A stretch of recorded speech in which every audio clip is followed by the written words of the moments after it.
Sa pintuan ng kasal ng anak ko, tinitigan ako ng nobya niya diretso sa mata at sinabi ng hindi nagpapababa ng boses, "Anong ginagawa mo rito? Hindi ka imbitado. Ako ang nagbayad ng bawat sentimo ng selebrasyong ito, ang hall, ang mga bulaklak, ang damit niya, lahat. Pero para sa kanya, hindi ako karapat-dapat kahit pumasok man lang." May hawak ako sa bulsa ng sulat na isinulat ko para kay Lucas noong nakaraang gabi. Gusto ko siyang yakapin bago pa niya masabi ang, "Oo, tinatanggap ko." Gusto ko lang makita ang masayang anak ko. Yun lang.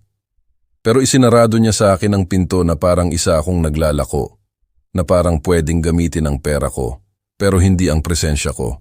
Hindi ako nakipagtalo, hindi ako nagmakaawa. Ngumiti lang ako at kalmadong sinabi, "Dumating ako para samahan ng isang espesyal na bisita na gustong-gusto kang makita." Tumawa siya. Inakala niyang nagbibiro lang ako, pero nang makita niya kung sino ang nasa likod ko, namutla siya at napansin ito ng lahat. Kung natamaan ang puso mo sa kwentong ito, mag-subscribe ka na. Araw-araw, may ibinabahagi akong kwento na maaaring sa iyo rin. Sabihin mo sa amin kung saan mo kami pinapakinggan at ano ang nararamdaman mo habang naririnig mo ito. Ang pangalan ko ay Eugenio de la Cruz at ako ay 77 taong gulang. Ngayon ay Sabado, ika-15 ng Oktubre, alas 3:20 na ng hapon. Nakatayo ako sa harap ng salaming pinto ng Golden Hall sa Avenida Libertador. Suot ang aking gray suit na regalo ng yumaong asawa ko noong nag-70 ako. Kinintab ko ang sapatos ko kaninang umaga hanggang sa nagliwanag. Nag-ahit ako ng 2 beses para walang anumang bigote na hindi nakalagay sa lugar. May suot akong navy blue tie na pinili namin ni Lucas noon. Sa loob ng bulsa ng aking coat, nakatiklop ng maingat ang liham na sinulat ko kagabi. 3 pahina, blue ink, ang nanginginig kong sulat kamay. Dumating ako ng 40 minuto ng mas maaga dahil gusto kong makita ang masayang pagpasok ng anak ko sa hall. Gusto ko siyang yakapin bago pa niya masabi ang, "Oo, tinatanggap ko." Ngunit nang itinulak ko ang salaming pinto at pumasok, nandun siya, si Marina, ang nobya, at tinitigan ako na parang nadungisan ko ang isang maruming bagay na nakalimutang walisin sa sahig. Suot niya ang puting damit na lace na ako ang nagbayad, 470,000. Ang pinakamahal sa butik. Pinili niya iyon habang ako ay nakaupo sa velvet armchair, pinapanood siyang nagbibihis ng 5 magkakaibang modelo. "Ito na po ang tama, Tito Eugenio," sabi niya sa akin na may perpektong ngiti. Luha-luha si Lucas pagpasok ko. Ngayon, ang parehong damit ay kumikinang sa ilaw ng hall. Nakalabas ang kanyang mga balikat, ang balat, ang buhok ay nakapusod ng mataas, pulang labi, mahahabang pilikmata. Mukha siyang prinsesa, pero tinitingnan niya ako na parang reyna na nakatingin sa isang pulubi. 2 hakbang ang inilapit niya sa akin. Malakas ang tunog ng takong niya sa sahig na marmol. Tak-tak, bawat hakbang ay isang hatol. Huminto siya, wala pang 1 metro ang layo. Ngumiti siya, pero hindi iyon ngiti na may init, malamig iyon, kalkulado. At pagkatapos, nang hindi nagpapababa ng boses, nang walang pakialam na may 3 eleganteng babaeng may sombrero na nakatayo mismo sa likod ko, sinabi niya, "Anong ginagawa mo rito? Hindi ka imbitado." Ang mga salita ay bumagsak sa akin na parang mga bato, mabigat, matatalim. Naramdaman kong lumabas ang hangin mula sa aking baga. Ang isa sa mga babaeng may sombrero ay nagbukas ng bibig sa pagkagulat.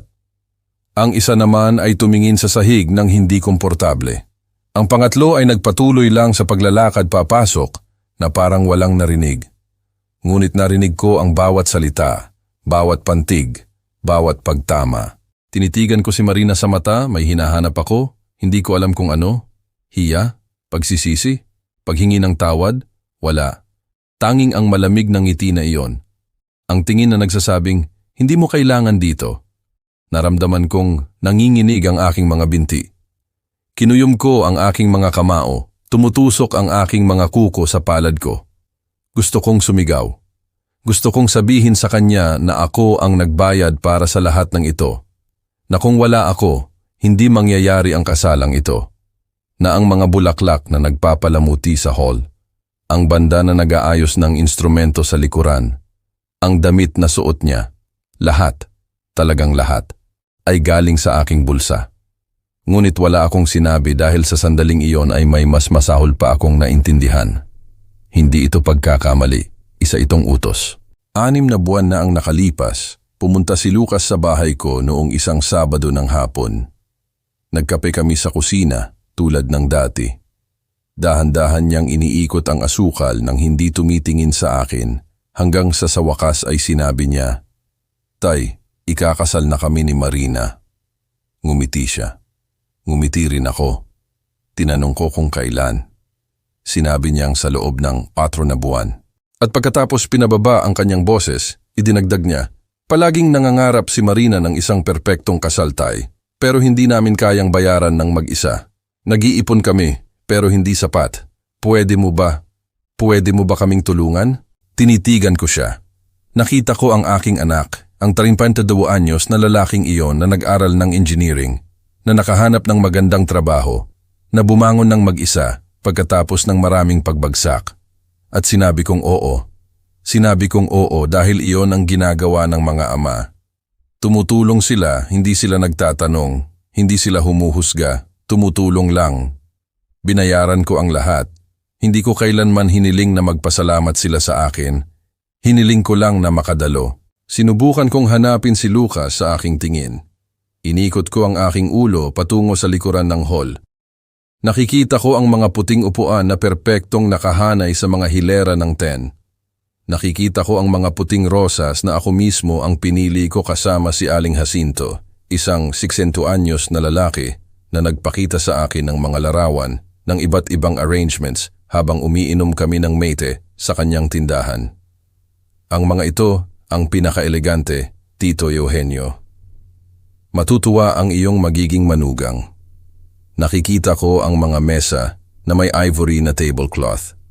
Ang mga centerpiece na may gintong kandila na hindi pa umiilaw.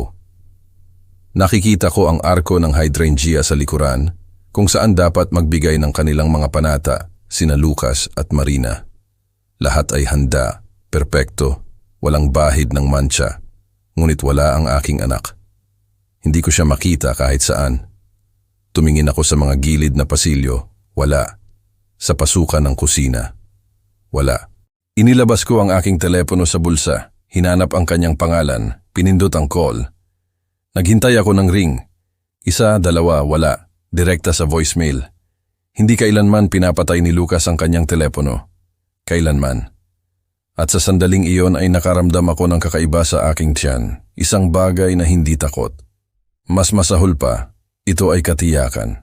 Isang hakbang pa ang ginawa ni Marina patungo sa akin. Matindi ang amoy ng kanyang pabango. Matamis, nakakasuka, jasmine o marahil gardenia, hindi ko alam, ngunit sobra-sobra. Pinapalibot niya ako, bahagya niyang ibinaba ang kanyang boses, ngunit hindi sapat. Maaari pa ring marinig ng mga tao sa paligid ang bawat salita. Ito ay isang pribadong pagdiriwang, Tito Eugenio. Hindi namin gusto na magdulot ng anumang abala. Binibigkas niya ang salitang abala ng dahan-dahan na parang may ipinapaliwanag sa isang bata. Ngunit alam ko kung ano ang talagang ibig niyang sabihin. Ako ang abala. Ako ang pagkakamali. Ako ang matandang nagbayad para sa lahat, ngunit hindi karapat-dapat narito. Isang batang waiter ang lumipas sa tabi namin na may dalang tray ng mga champagne na baso. Tiningnan niya ang eksena, ibinaba ang kanyang ulo, at nagpatuloy sa paglalakad. Isa pang bisita, isang lalaking nakasuot ng madilim na suit, ay huminto sa pasukan, tinitigan kami, umiling, pagkatapos ay nagpatuloy na parang walang nangyari. Walang nagsasalita, walang nagtatanggol sa akin. Naramdaman kong nagbubukas ang sahig sa ilalim ng aking mga paa. Inilagay ko ang aking kamay sa bulsa ng coat, hinawakan ng sobre. Pinisil ko ito sa pagitan ng aking mga daliri. Makapal na papel, 3 nakatuping pahina. Gumugol ako ng 3 oras kagabi sa pagsulat ng liham na iyon. Sinabi ko kay Lucas ang mga kwento noong bata pa siya. Noong tinatanong niya ako kung bakit wala na ang kanyang ina. Noong tinuruan ko siyang magbisikleta sa Plaza San Martin at 5 beses siyang nahulog bago niya ito nagawa. Sinabi ko sa kanya na ipinagmamalaki ko siya. Nagagawin ko iyon magpakailanman, nagaano man siya kalayo umabot sa buhay, magiging anak ko pa rin siya, na walang makakapagpabago niyan. Pinisil ko ang sobre hanggang sa naramdaman kong nagusot ang papel at nagpasya ako. Hindi ako makikipagtalo. Hindi ako hihingi sa babaeng ito na hayaan akong manatili sa isang kasal na ako mismo ang nagpopondo. Hindi ko siya bibigyan ng kasiyahan na iyon. Hindi ko na pahihirapan pa ang sarili ko kaysa sa naranasan ko na. Dahil kung may itinuro sa akin ang asawa ko bago siya namatay, iyon ay ang dignidad ay hindi kailanman ikinokompromiso. Isang hakbang paatras ang ginawa ko, pagkatapos isa pa. Tinitigan ako ni Marina nang hindi kumukurap. Sa likod niya nakita ko ang batang waiter na lumipas kanina. Nakatayo siya sa tabi ng isang haligi na may hawak na walang tray.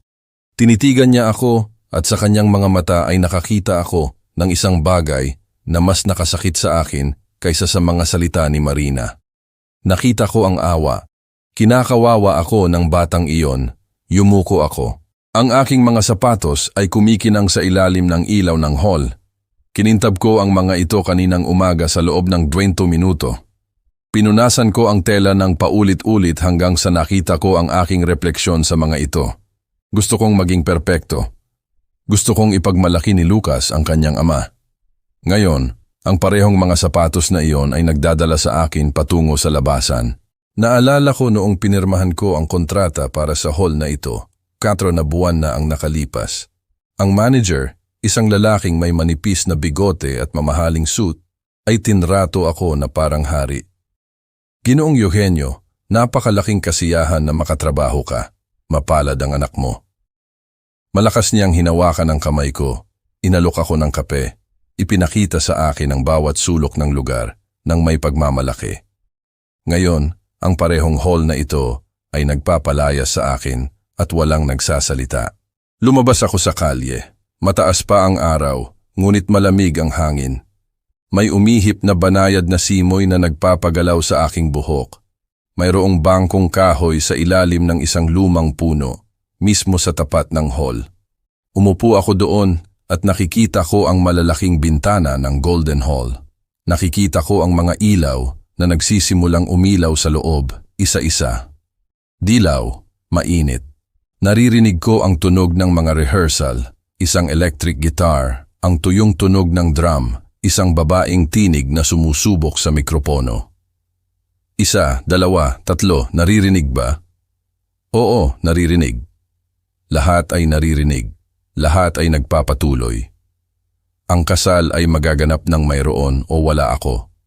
Na para bang hindi ako kailanman umiral, na parang sapat na ang aking pera, ngunit ang aking presensya ay hindi.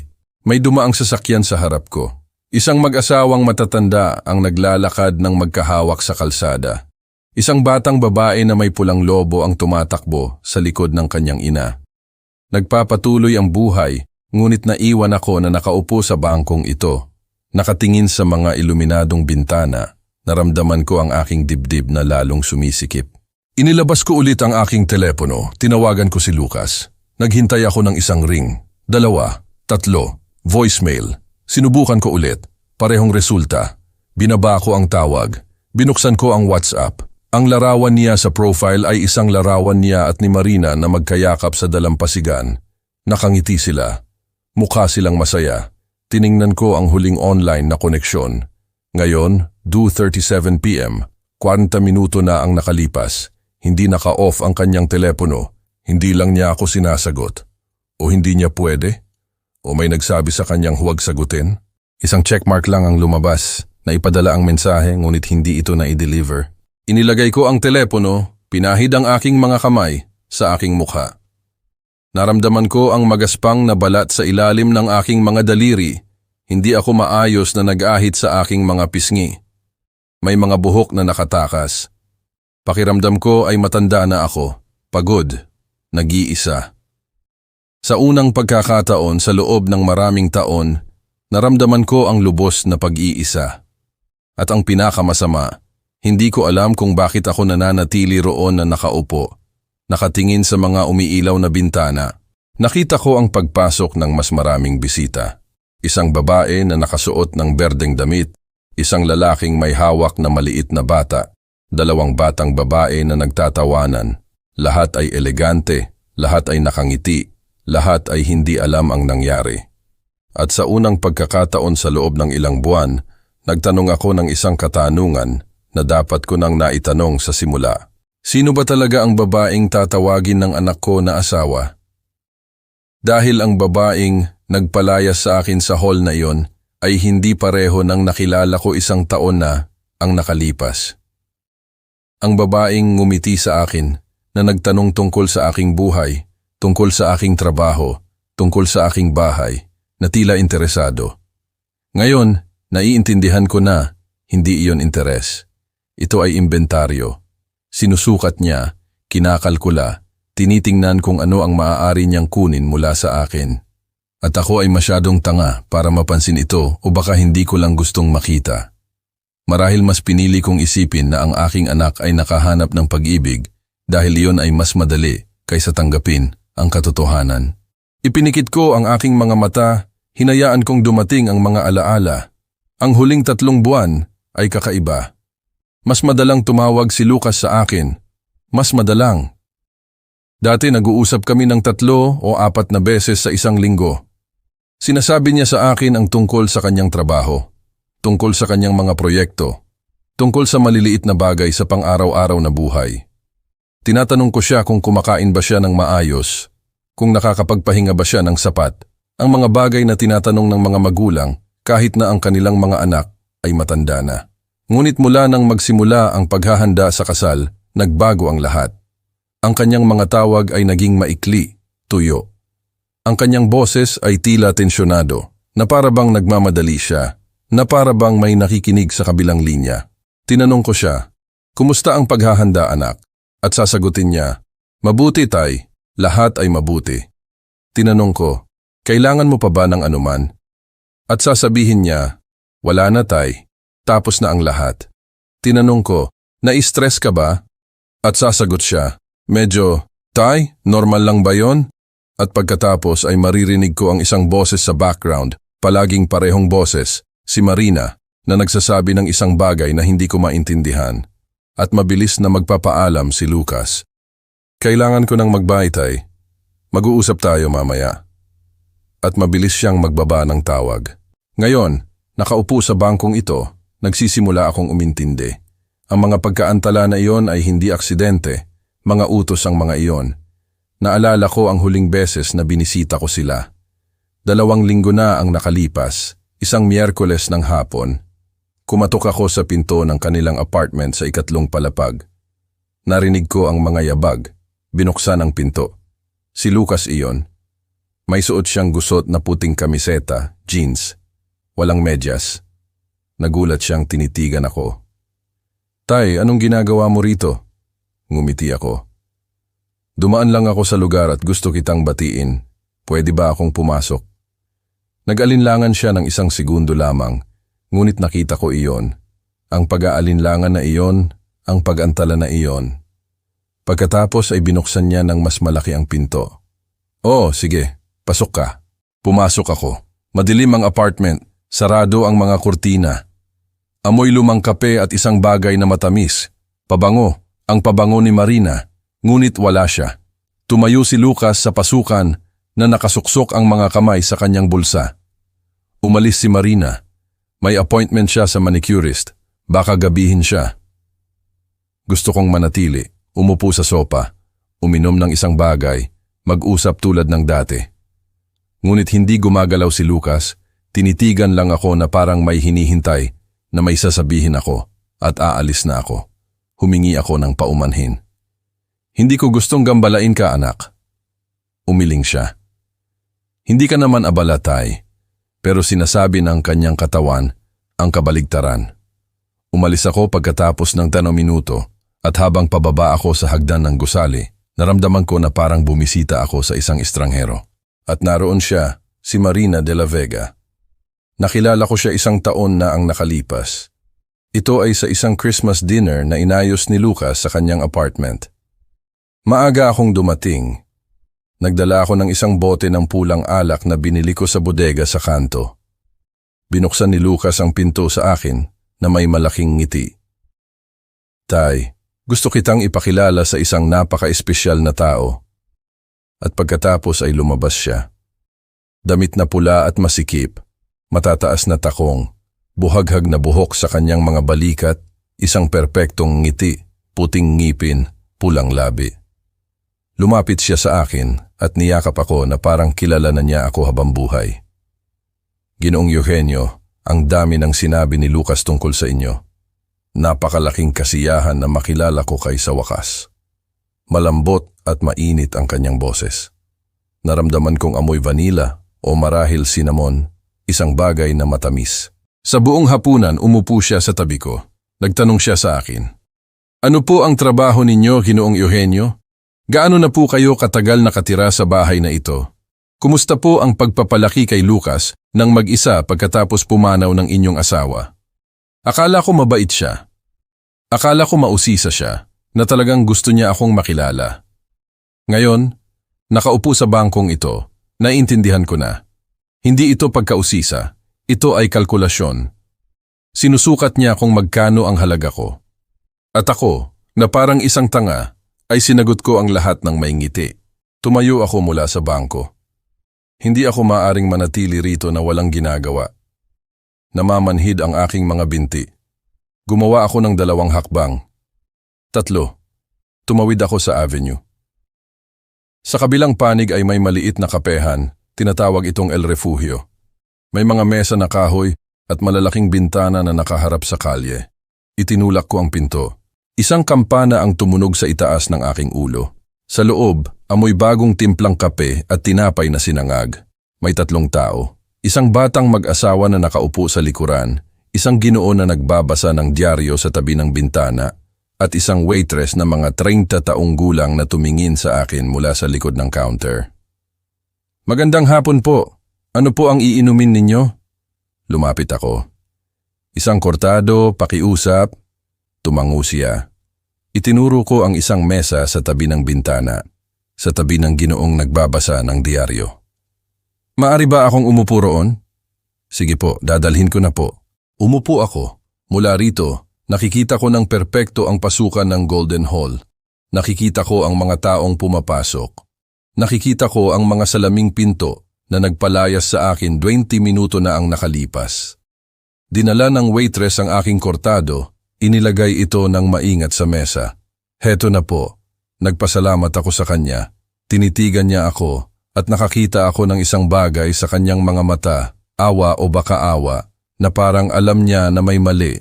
Malungkot siyang ngumiti at umalis. Uminom ako ng isang sip ng kortado. Mainit ito. Sinunog nito ang aking dila. Ngunit wala akong pakialam. Kailangan kong makaramdam ng isang bagay na hindi ang halo ng galit at kalungkutan na bumabagabag sa akin.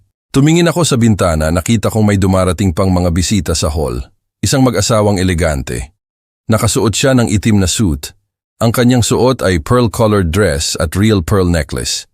Magkahawak sila ng braso habang umaakyat sa hagdanan ng pasukan.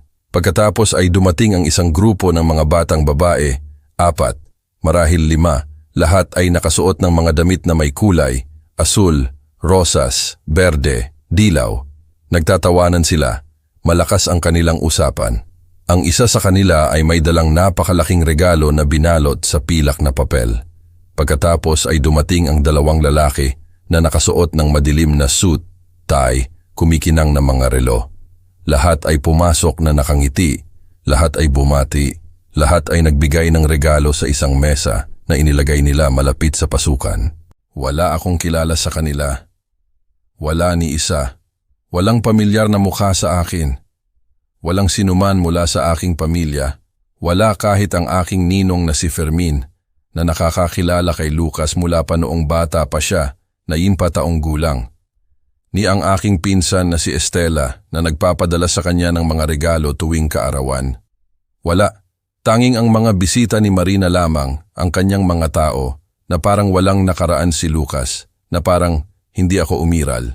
Naalala ko noong sinusuri namin ang listahan ng mga bisita. 3 buwan na ang nakalipas. Dumating si Lucas sa aking bahay noong Linggo ng umaga. Dinala ang kanyang laptop. Umupo kami sa mesa sa kusina. Binuksan niya ang isang Excel spreadsheet. Tingnan mo tay, narito ang listahan. May mga pangalan, maraming pangalan. Nagsimula akong magbasa. Wala akong nakilalang kahit isa. Tinanong ko siya, kumusta naman ang mga pinsan ko at si Fermin at ang mga tao sa lugar namin? Nanahimik si Lucas. Pagkatapos ay sinabi niya nang hindi tumitingin sa akin, gusto lang ni Marina at ko ng isang pribadong bagay, tay. Mga taong malapit lang. Tumango ako. Parang makatwiran yon. Inakala kong ang intimate ay nangangahulugang pamilya, mga matagal ng kaibigan, ang mga taong tunay na mahalaga. Ngunit ngayon nakikita ko ang hall na napupuno ng mga estranghero, isang hall na may kapasidad para sa 200 katao. Hindi iyon intimate, iyon ay isang produksyon, isang staging. At nagbayad ako para sa bawat detalye ng produksyong iyon, bawat isang sentimo, ang mga bulaklak, ang banda, ang damit, ang hall, lahat. Ngunit ang pangalan ko ay wala sa listahan ng mga imbitado. Napakakumbinyente, napaka-perpektong pinlano. Nag-vibrate ang aking telepono, bumilis ang tibok ng aking puso. Hinanap ko ang telepono sa bulsa ko. Mabilis ko itong inilabas, tiningnan ang screen. Hindi si Lucas, si Fermin ito, ang aking kompadre. Sinagot ko, Fermin, kumusta ka? Ang kanyang boses ay tila nag-aalala, mabigat. Eugenio, kumusta ang lahat? Nagsimula na ba ang seremonya? Huminga ako ng malalim. Hindi ko alam kung sasabihin ko sa kanya, ngunit kailangan kong makausap ang isang tao. Kailangan kong may magsabi sa akin na hindi ako baliw. Fermin, pinalayas nila ako. Katahimikan sa kabilang linya. Pagkatapos, kinuwento ko sa kanya ang lahat, ang mga salita ni Marina, ang tingin ng mga bisita, ang kaswal na katahimikan, ang pakiramdam na ginamit ako. Kinuwento ko sa kanya na nagbayad ako para sa lahat, talagang lahat, at ngayon ay nakaupo ako sa isang kapehan, sa tapat ng hall, na nanonood kung paano pumapasok ang mga taong hindi ko kilala sa isang kasal na pinunduhan ko. Hindi nagsalita si Fermin sa loob ng mahabang panahon. Narinig ko ang kanyang mabigat na paghinga sa kabilang linya at pagkatapos ay may sinabi siyang nagpalamig sa aking dugo. Eugenio, kailangan kong sabihin sa iyo ang isang bagay na narinig ko isang buwan na ang nakalipas. Hindi ko sinabi sa iyo noon dahil akala ko wala lang iyon. Pero ngayon, naniniwala akong importante. Pinisil ko ang telepono sa aking tainga. Magsalita ka, Fermin. Sabihin mo sa akin. Huminga siya ng malalim. Narinig ko siyang inaayos ang kanyang sarili sa kabilang linya. Tingnan mo, kilala mo si Gustavo, hindi ba? Yung may-ari ng restaurant sa sentro, yung Bohemian. Oo, kilala ko. Magandang lugar, medyo mahal. Fermin, ituloy mo. Well, may sinabi sa akin si Gustavo mga 5 linggo na ang nakalipas. Sinabi niya na nakita niya si Marina. Nakaupo siya sa isang mesa sa likuran sa kanyang restaurant at hindi siya nag-iisa. Kasama niya ang isang lalaki, hindi si Lucas. Naramdaman kong gumagalaw ang sahig sa ilalim ng aking mga paa. Ano? Nagpatuloy si Fermin. Sinabi ni Gustavo na narinig niya silang mag-usap. Hindi sila nag-aaway eksakto. Mas parang negosasyon. Galit si Marina. Sinabi niya sa lalaki na kailangan niyang tiyakin ang hinaharap, na hindi siya mananatili sa isang taong hindi kayang bigyan siya ng katatagan, na kailangan niya ng katiyakan. Sinabi ni Gustavo na tumayo ang lalaki at umalis. At si Marina ay naiwan doon na mag-isa, umiinom ng isang baso ng alak, nakatingin sa kanyang telepono. Kakaiba ang tingin ni Gustavo ngunit hindi niya ito pinansin. Sinabi niya sa akin dahil alam niyang kilala ko si Lucas. Hindi ko rin ito pinansin hanggang ngayon. Naramdaman kong may pumutol sa aking dibdib. Hindi ito sorpresa, hindi ito shock, ito ay katiyakan. Ang katiyakan na ang lahat ng mga palatandaan na nakita ko sa mga nakaraang buwan, ang lahat ng mga red flags na pinili kong baliwalain ay totoo. Hindi mahal ni Marina si Lucas. Mahal ni Marina ang maibibigay sa kanya ni Lucas o mas tiyak ang maibibigay ko sa kanya. Dahil sa huli, ako ang nagbigay ng pera, ako ang nagpundo ng perpektong pangarap na iyon.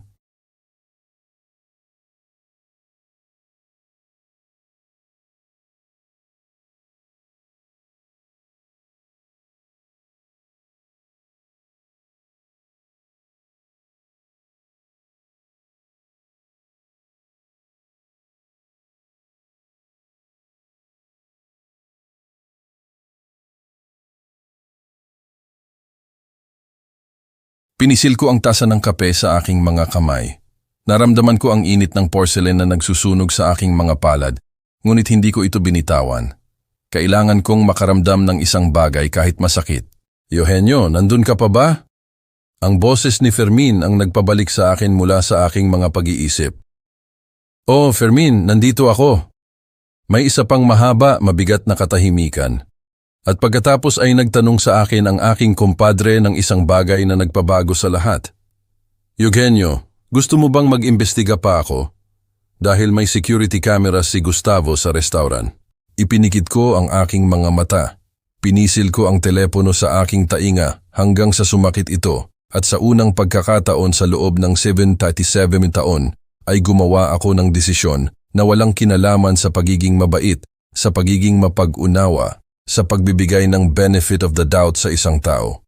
Ang desisyong ito ay tungkol sa pagprotekta sa aking anak, kahit na hindi niya gustong protektahan, kahit na sa huli ay kamuhian niya ako, kahit na magwakas ang lahat. Binuksan ko ang aking mga mata, tumingin sa hall. Ang lahat ng ilaw ay umiilaw na ngayon. Nakikita ko ang mga anino ng mga taong gumagalaw sa loob. Nakikita ko ang mga anino na sumasayaw laban sa mga puting kurtina. Narinig ko ang musika na mas malakas. Naglalaro na ang banda. Isang malumanay, romantikong kanta. Lahat ay handa na para sa perpektong sandali. Para sa fairy tale. Para sa perpektong kasinungalingan. Sinabi ko kay Fermin sa isang boses na hindi ko nakilala bilang sa akin. Oo, Fermin, alamin mo ang lahat. Lahat ng kaya mo. Kailangan kong malaman kung sino ang lalaking iyon. Hindi nagtanong pa si Fermin. Sinabi lang niya, tatawagan kita sa loob ng 1 oras. At ibinaba niya ang tawag na natili akong nakatingin sa aking telepono. Ang screen ay namatay. Nakita ko ang aking refleksyon sa madilim na salamin. Isang matandang lalaki, pagod, kulubot, na may mga matang pula, ngunit nakakita rin ako ng iba pa.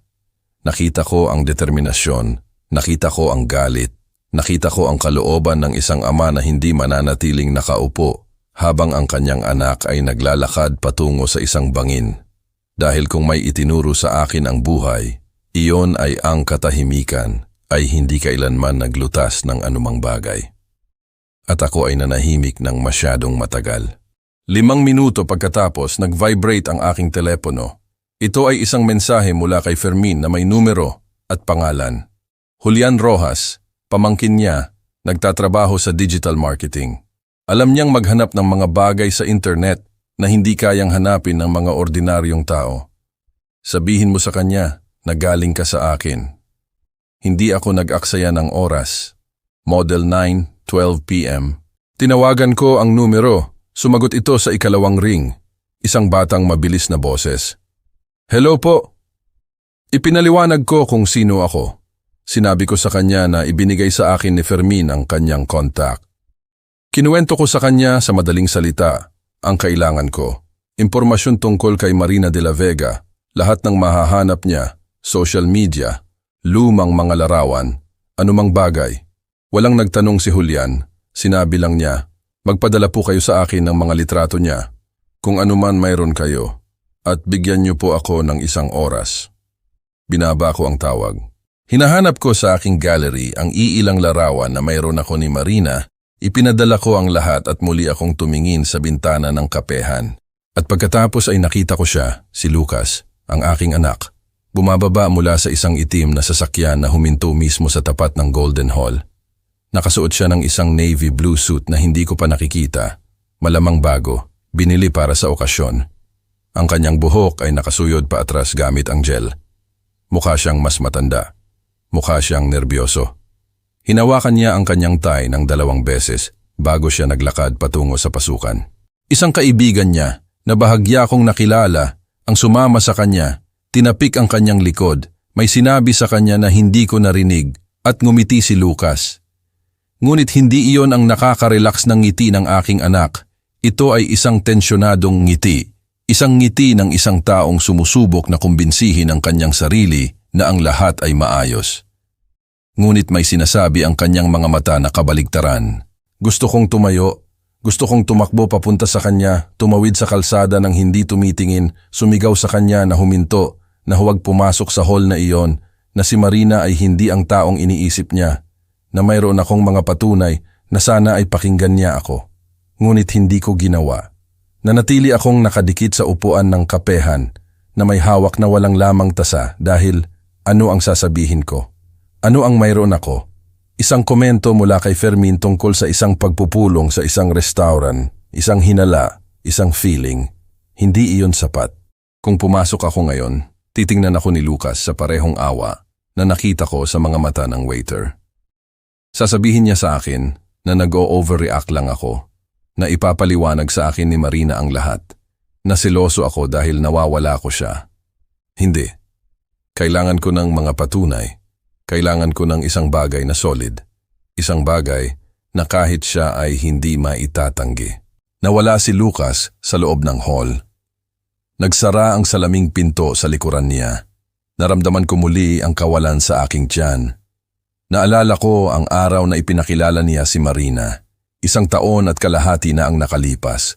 Sa katunayan, pumunta siya sa bahay 1 linggo. Kumatok siya sa pinto na may malaking ngiti na dati niyang taglay noong bata pa siya at may nagawa siyang mahalaga. Tay, gusto kitang ipakilala sa isang tao. Lumabas siya sa likod niya, elegante, tiwala sa sarili. Hinalikan niya ako sa parehong pisngi. Ginoong Eugenio, ang dami ng sinabi ni Lucas tungkol sa inyo. Umupo kami sa sala, kumain ng empanadas na binili ko sa bakery sa kanto at tinitigan ako ni Lucas sa mga mata na puno ng pag-asa at sinabi niya, Tay, siya ang babae ng buhay ko. Gusto kong maniwala sa kanya. Alam ng Diyos na gusto kong maniwala sa kanya. Nag-vibrate ang aking telepono ng napakalakas kaya halos mahulog ito sa mesa. Si Julian pala. Binuksan ko ang mga mensahe. Mayroong 3 screenshot. Ang una ay isang larawan ng Instagram profile, si Marina. Ngunit hindi iyon ang Marina ngayon, luma na iyon. Mas maikli ang buhok niya. Nasa isang dalampasigan siya na nakayakap sa isang matangkad na lalaki. Malapad ang likod, nakasuot ng sunglasses. Nakangiti silang dalawa. Ang caption ay nagsasabing, Ang aking magiging asawa, hindi na ako makapaghintay na ibahagi ang aking buhay sa iyo. Ang petsa, 8 buwan na ang nakalipas. 8 buwan. Bago pa man sinabi sa akin ni Lucas na nakilala niya ang babae ng kanyang buhay, naramdaman kong nawawala ang hangin sa aking baga. Ang pangalawang screenshot ay nagpapakita ng isa pang larawan. Si Marina at ang parehong lalaki sa pagkakataong ito sa isang eleganteng restaurant. Nakasuot siya ng itim na damit, siya ay gray suit. Nag-aalay sila ng wine na baso. Ang komento ng isang tao sa ilalim ng larawan ay nagsabing, Ang ganda ng mag-asawa. Kailan ang kasal? At si Marina ay tumugon na may heart emoji. Nagpatuloy ako sa pangatlong screenshot. Ito ay isang Facebook profile. Ang pangalan ng lalaki ay naroon sa wakas. Alvaro Medina, architect, 39 taong gulang. Nagtatrabaho sa konstruktora Medina and Associates. Nakatira sa parehong lungsod na ito. Wala pang kalahating oras ang layo mula sa kinalalagyan ko. Nagsimulang bumilis ang tibok ng aking puso. Hindi ito pagkakataon. Isa itong pattern. Isa pang mensahe mula kay Julian. Tito Eugenio, may nahanap pa ako. Naghanap ako sa mga Facebook group. May komento mula sa isang kaibigan ni Marina 6 na buwan na ang nakalipas. Sinasabi nito, Girl, anong nangyari kay Alvaro? Akala ko magpapakasal kayo. At si Marina ay tumugon, hindi nag-ayos ang mga bagay. Hindi pa siya handa na gawin ang susunod na hakbang. Ngunit may isa pang komento mula sa ibang tao na nagsasabing, narinig ko na humingi ka sa kanya ng pera at tumanggi siya. Totoo ba yon? Binura ni Marina ang komento na yon, ngunit nanatili ito sa cache. Binasa ko ang mensahe ng 3 beses. Mas masakit sa bawat pagbasa. Humingi ka ng pera, tumanggi siya. Pagkatapos nito ay naglaho siya at lumitaw kasama si Lucas, kasama ang aking Lucas, ang anak ng isang taong may bahay na hindi ginagamit, na may mga ipon, na nagtrabaho sa buong buhay niya, na balo, na nag-iisa. Gaano ako katanga? Hinanap ko ang profile ni Alvaro Medina sa Facebook. Aktibo ito. Ang huling post niya ay kahapon, isang larawan ng isang proyektong arkitektura na itinatayo ng kanyang kumpanya. Mukhang seryoso ang kanyang profile picture, malinaw na mga mata, parisukat na panga. Mukha siyang matagumpay, isang taong may pera, isang taong malinaw na hindi kasing tanga para bigyan si Marina ng hinihingi niya. Hindi tulad ko, ako ang perpektong tanga, ang mapagbigay na biyenan, ang matandang nag-iisa na desperadong makita ang kanyang anak na masaya. Ganoon na ganoon ako kadesperado, kaya hindi ko na itatanong ang mga tamang tanong. Hindi ko nakita ang mga palatandaan at nagbayad ako para sa lahat ng walang reklamo. Muling nag-text si Julian. Tito Eugenio, kung gusto ninyo maaari pa akong maghanap, ngunit ito na po ay sapat na malinaw. Huminga ako ng malalim. Tama si Julian, sapat na ito. Ngunit hindi lang ito sapat para sa akin. Kailangan kong makita ito ni Lucas, kailangan kong malaman niya. At ang tanging paraan para maniwala siya ay ang dalhin si Alvaro na marinig ni Lucas mula mismo sa kanyang bibig kung ano ang ginawa sa kanya ni Marina, na makita niya na hindi siya ang una, na marahil ay hindi siya ang huli. Uminom ako ng isa pang sip ng kape na malamig na. Mapait ang lasa, mapait tulad ng lahat ng aking natutuklasan. Tumingin ako muli sa Golden Hall. Ang mga ilaw ay umiilaw na ngayon. Nakita ko ang mga figura ng mga taong gumagalaw sa loob. Nakita ko ang mga anino na sumasayaw laban sa mga puting kurtina. Narinig ko ang mas malakas na musika. Naglalaro na ang banda. Isang malumanay, romantikong kanta. Lahat ay handa na para sa perpektong sandali, para sa fairy tale, para sa perpektong kasinungalingan. Sinabi ko kay Fermin sa isang boses na hindi ko nakilala bilang sa akin. Oo Fermin, alamin mo ang lahat ng kaya mo. Kailangan kong malaman kung sino ang lalaking yon. Hindi nagtanong pa si Fermin, sinabi lang niya. Tatawagan kita sa loob ng isang oras. At ibinaba niya ang tawag. Nanatili akong nakatingin sa aking telepono. Ang screen ay namatay. Nakita ko ang aking refleksyon sa madilim na salamin. Isang matandang lalaki, pagod, kulubot, na may mga matang pula, ngunit nakakita rin ako ng iba pa. Nakita ko ang determinasyon, nakita ko ang galit, nakita ko ang kalooban ng isang ama na hindi mananatiling nakaupo habang ang kanyang anak ay naglalakad patungo sa isang bangin. Dahil kung may itinuro sa akin ang buhay, iyon ay ang katahimikan, ay hindi kailanman naglutas ng anumang bagay. At ako ay nanahimik ng masyadong matagal. 5 minuto pagkatapos, nag-vibrate ang aking telepono. Ito ay isang mensahe mula kay Fermin na may numero at pangalan. Julian Rojas, pamangkin niya, nagtatrabaho sa digital marketing. Alam niyang maghanap ng mga bagay sa internet na hindi kayang hanapin ng mga ordinaryong tao. Sabihin mo sa kanya na galing ka sa akin. Hindi ako nag-aksaya ng oras. Tinawagan ko ang numero. Sumagot ito sa ikalawang ring. Isang batang mabilis na boses. Hello po. Ipinaliwanag ko kung sino ako. Sinabi ko sa kanya na ibinigay sa akin ni Fermin ang kanyang contact. Kinuwento ko sa kanya sa madaling salita ang kailangan ko.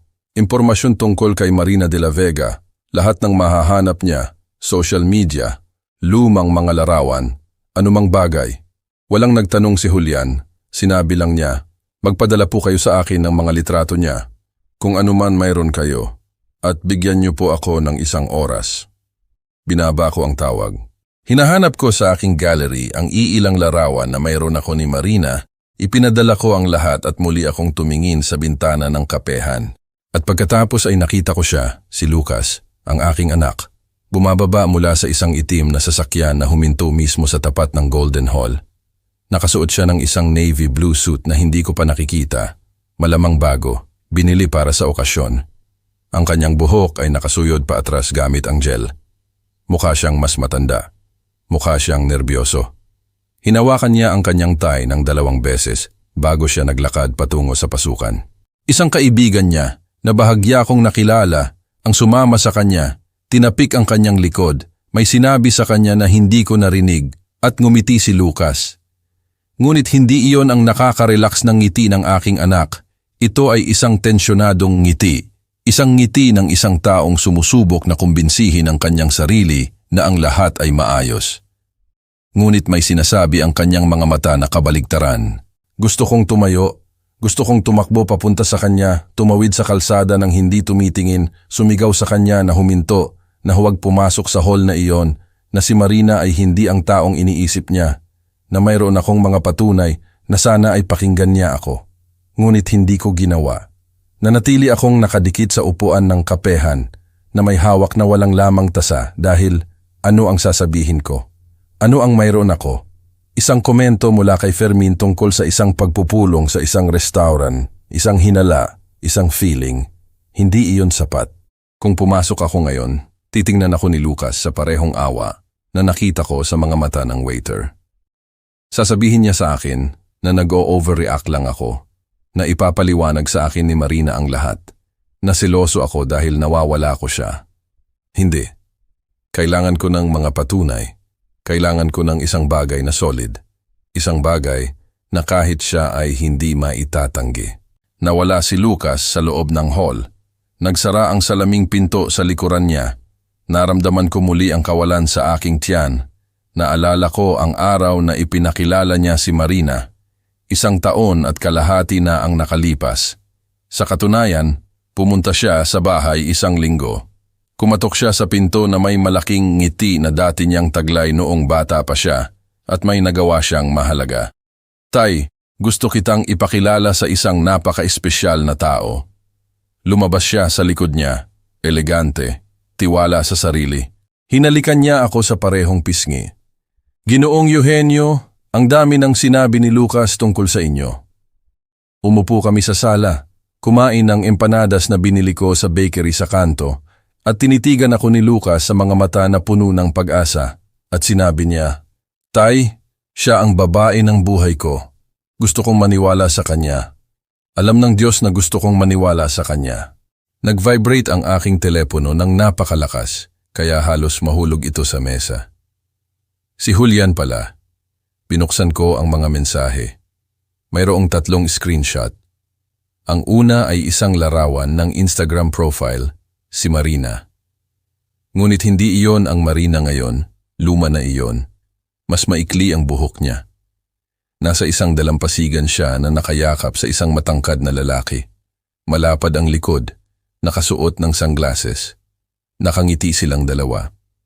Ang caption ay nagsasabing, Ang aking magiging asawa, hindi na ako makapaghintay na ibahagi ang aking buhay sa iyo. Ang petsa, 8 buwan na ang nakalipas. 8 buwan. Bago pa man sinabi sa akin ni Lucas na nakilala niya ang babae ng kanyang buhay, naramdaman kong nawawala ang hangin sa aking baga. Ang pangalawang screenshot ay nagpapakita ng isa pang larawan. Si Marina at ang parehong lalaki. Sa pagkakataong ito sa isang eleganteng restaurant. Nakasuot siya ng itim na damit, siya ay gray suit. Nag-aalay sila ng wine na baso. Ang komento ng isang tao sa ilalim ng larawan ay nagsabing, Ang ganda ng mag-asawa, kailan ang kasal? At si Marina ay tumugon na may heart emoji. Nagpatuloy ako sa pangatlong screenshot. Ito ay isang Facebook profile. Ang pangalan ng lalaki ay naroon sa wakas. Alvaro Medina, architect, 39 taong gulang. Nagtatrabaho sa konstruktora Medina and Associates. Nakatira sa parehong lungsod na ito. Wala pang kalahating oras ang layo mula sa kinalalagyan ko. Nagsimulang bumilis ang tibok ng aking puso. Hindi ito pagkakataon. Isa itong pattern. Isa pang mensahe mula kay Julian. Tito Eugenio, may nahanap pa ako. Naghanap ako sa mga Facebook group. May komento mula sa isang kaibigan ni Marina 6 na buwan na ang nakalipas. Sinasabi nito, Girl, anong nangyari kay Alvaro? Akala ko magpapakasal kayo. At si Marina ay tumugon, Hindi nag-ayos ang mga bagay. Hindi pa siya handa na gawin ang susunod na hakbang. Ngunit may isa pang komento mula sa ibang tao na nagsasabing, Narinig ko na humingi ka sa kanya ng pera at tumanggi siya. Totoo ba yon? Binura ni Marina ang komento na yon. Ngunit nanatili ito sa cache. Binasa ko ang mensahe ng 3 beses. Mas masakit sa bawat pagbasa. Humingi ka ng pera. Tumanggi siya. Pagkatapos nito ay naglaho siya at lumitaw kasama si Lucas, kasama ang aking Lucas, ang anak ng isang taong may bahay na hindi ginagamit, na may mga ipon, na nagtrabaho sa buong buhay niya, na balo, na nag-iisa. Gaano ako katanga? Hinanap ko ang profile ni Alvaro Medina sa Facebook. Aktibo ito. Ang huling post niya ay kahapon, isang larawan ng isang proyektong arkitektura na itinatayo ng kanyang kumpanya. Mukha siyang seryoso sa kanyang profile picture, malinaw na mga mata, parisukat na panga. Mukha siyang matagumpay, isang taong may pera, isang taong malinaw na hindi kasing tanga para bigyan si Marina ng hinihingi niya. Hindi tulad ko, ako ang perpektong tanga, ang mapagbigay na biyenan, ang matandang nag-iisa na desperadong makita ang kanyang anak na masaya. Ganoon na ganoon ako kadesperado, kaya hindi ko na itatanong ang mga tamang tanong, hindi ko nakita ang mga palatandaan at nagbayad ako para sa lahat ng walang reklamo. Muling nag-text si Julian. Tito Eugenio, kung gusto ninyo maaari pa akong maghanap, ngunit ito na po ay sapat na malinaw. Huminga ako ng malalim. Tama si Julian, sapat na ito. Ngunit hindi lang ito sapat para sa akin. Kailangan kong makita ito ni Lucas, kailangan kong malaman niya. At ang tanging paraan para maniwala siya ay ang dalhin si Alvaro na marinig ni Lucas mula mismo sa kanyang bibig kung ano ang ginawa sa kanya ni Marina, na makita niya na hindi siya ang una, na marahil ay hindi siya ang huli. Uminom ako ng isa pang sip ng kape na malamig na. Mapait ang lasa, mapait tulad ng lahat ng aking natutuklasan. Tumingin ako muli sa Golden Hall. Ang mga ilaw ay umiilaw na ngayon. Nakikita ko ang mga anino ng mga taong gumagalaw sa loob. Nakikita ko ang mga anino na sumasayaw laban sa mga puting kurtina. Narinig ko ang mas malakas na musika. Naglalaro na ang banda. Isang malumanay, romantikong kanta. Lahat ay handa na para sa perpektong sandali. Para sa fairy tale. Para sa perpektong kasinungalingan. Sinabi ko kay Fermin sa isang boses na hindi ko nakilala bilang sa akin. Oo Fermin, alamin mo ang lahat ng kaya mo. Kailangan kong malaman kung sino ang lalaking yon. Hindi nagtanong pa si Fermin, sinabi lang niya. Tatawagan kita sa loob ng 1 oras. At ibinaba niya ang tawag, na natili akong nakatingin sa aking telepono. Ang screen ay namatay. Nakita ko ang aking refleksyon sa madilim na salamin. Isang matandang lalaki, pagod, kulubot, na may mga matang pula. Ngunit nakakita rin ako ng iba pa. Nakita ko ang determinasyon, nakita ko ang galit, nakita ko ang kalooban ng isang ama na hindi mananatiling nakaupo habang ang kanyang anak ay naglalakad patungo sa isang bangin. Dahil kung may itinuro sa akin ang buhay, iyon ay ang katahimikan, ay hindi kailanman naglutas ng anumang bagay. At ako ay nanahimik ng masyadong matagal. 5 minuto pagkatapos, nag-vibrate ang aking telepono. Ito ay isang mensahe mula kay Fermin na may numero at pangalan. Julian Rojas, pamangkin niya, nagtatrabaho sa digital marketing. Alam niyang maghanap ng mga bagay sa internet na hindi kayang hanapin ng mga ordinaryong tao. Sabihin mo sa kanya na galing ka sa akin. Hindi ako nag-aksaya ng oras. Tinawagan ko ang numero. Sumagot ito sa 2nd ring. Isang batang mabilis na boses. Hello po. Ipinaliwanag ko kung sino ako. Sinabi ko sa kanya na ibinigay sa akin ni Fermin ang kanyang contact. Kinuwento ko sa kanya sa madaling salita ang kailangan ko. Impormasyon tungkol kay Marina de la Vega, lahat ng mahahanap niya, social media, lumang mga larawan, anumang bagay. Walang nagtanong si Julian, sinabi lang niya, magpadala po kayo sa akin ng mga litrato niya, kung anuman mayroon kayo. At bigyan niyo po ako ng 1 oras. Binaba ko ang tawag. Hinahanap ko sa aking gallery ang iilang larawan na mayroon ako ni Marina. Ipinadala ko ang lahat at muli akong tumingin sa bintana ng kapehan. At pagkatapos ay nakita ko siya, si Lucas, ang aking anak.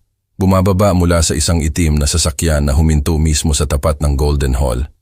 Nakasuot siya ng isang navy blue suit na hindi ko pa nakikita. Malamang bago, binili para sa okasyon. Ang kanyang buhok ay nakasuyod pa atras gamit ang gel. Mukha siyang mas matanda. Mukha siyang nerbyoso. Hinawakan niya ang kanyang tie ng 2 beses bago siya naglakad patungo sa pasukan. Isang kaibigan niya na bahagya kong nakilala ang sumama sa kanya, tinapik ang kanyang likod, may sinabi sa kanya na hindi ko narinig at ngumiti si Lucas. Ngunit hindi iyon ang nakaka-relax ng ngiti ng aking anak.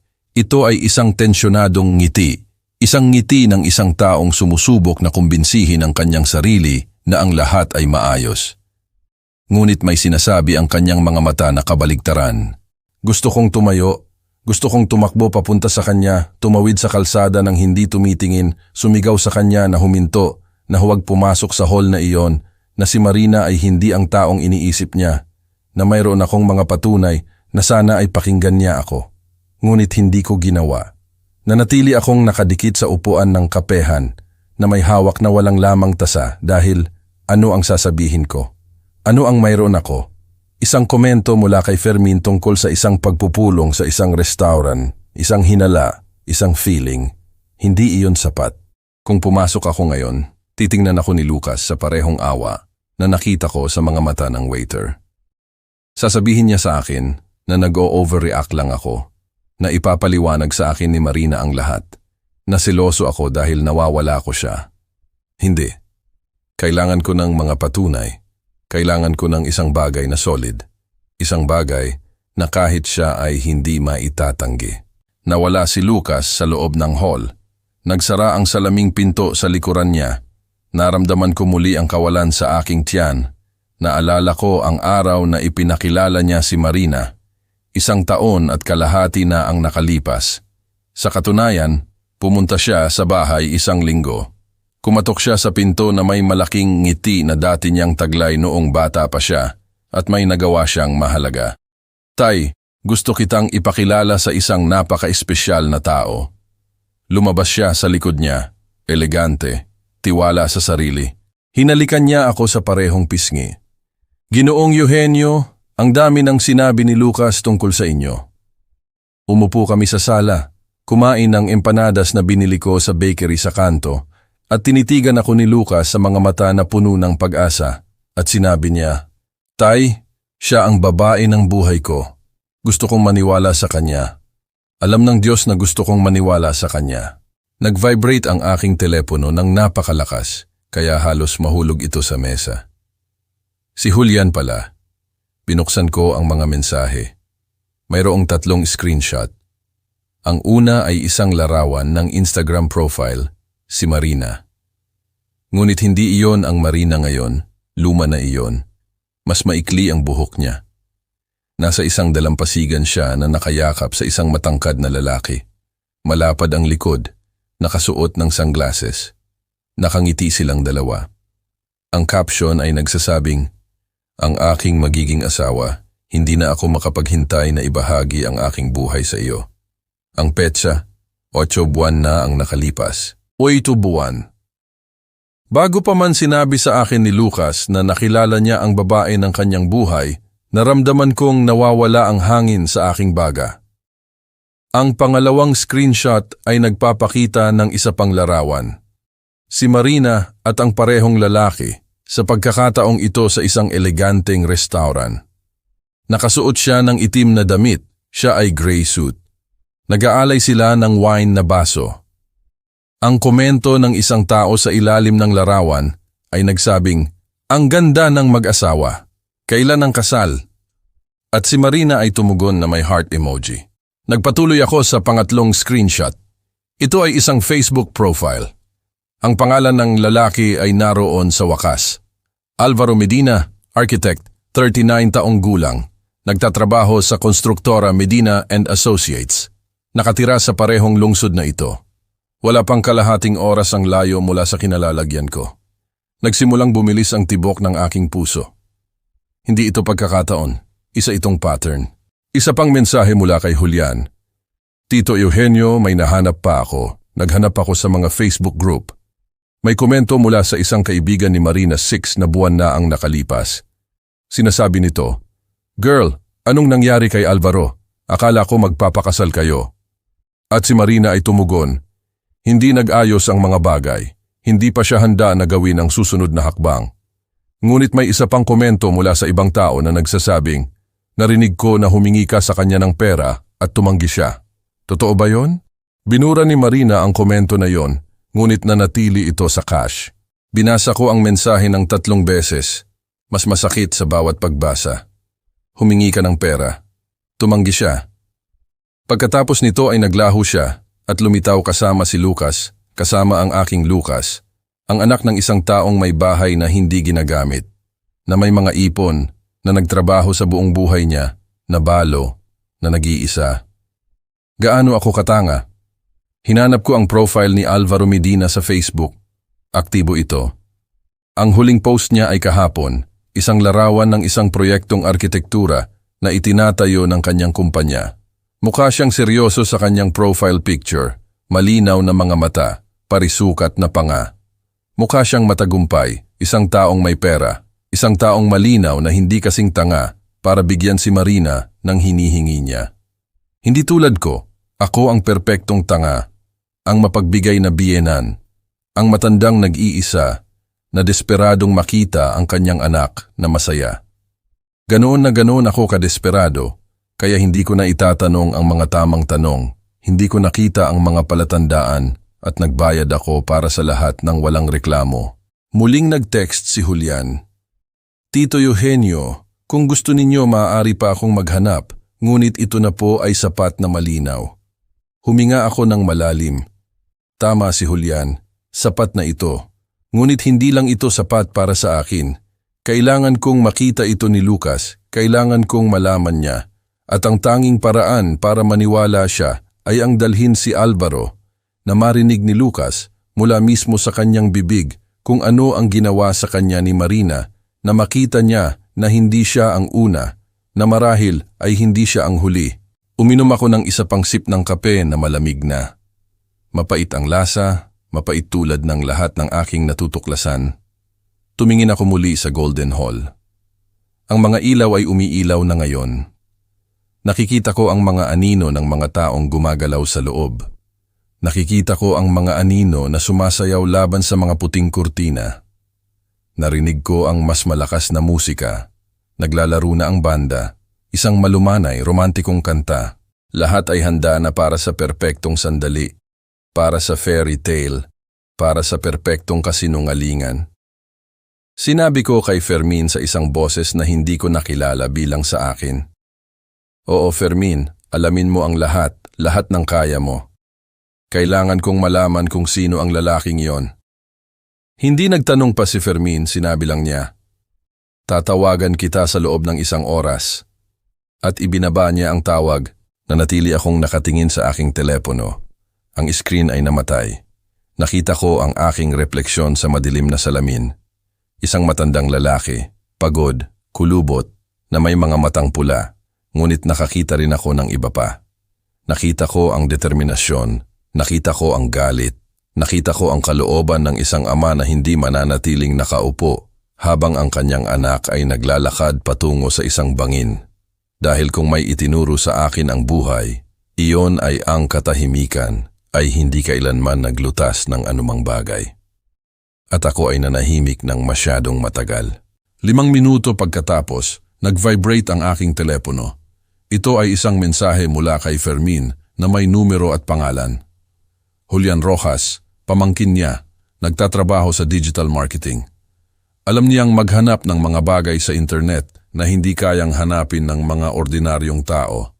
Sabihin mo sa kanya na galing ka sa akin. Hindi ako nag-aksaya ng oras. Tinawagan ko ang numero. Sumagot ito sa 2nd ring. Isang batang mabilis na boses. Hello po.